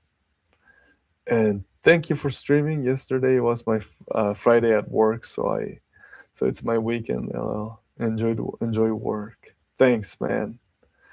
I'm definitely subscribing. Thank you so much for streaming. No, thank you, Squirrel Food. Thank you so much. Am I saying that correctly? Squirrel Food G. Yeah. Okay. So Squirrel Food. Thank you for joining me. I really appreciate it. You stayed for the whole thing, and you knew what to expect, and it was a fun conversation. I'm a new and subscribing, brother. All right, brother, man. Semper Fidelis, Jarhead. Semper Fidelis. Yeah, G stands for Gabby. What's up, man? It's good meeting you. It's always lovely meeting people. Small world. Oh, I bet. Yeah, it truly is. Truly, it's a tiny, tiny world. But yeah, almost a 2-hour long live stream. Wow. I usually end my stream at after 1 hour, and then I go to bed. But this was fun. Semper Gumby, brother.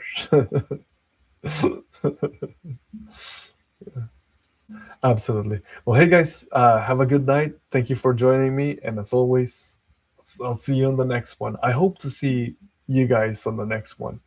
We're too good for you to leave. Yeah, well, you guys are still chatting away. Good night, guys. Good night to everybody. Thank you again, and I hope to see you again, Jarhead, Phantom, and Squirrel Food. You guys, I've never seen you in my chat before, so for what it's worth, welcome. Okay, well, I'm gonna be ending the live stream. See you later. Bye-bye.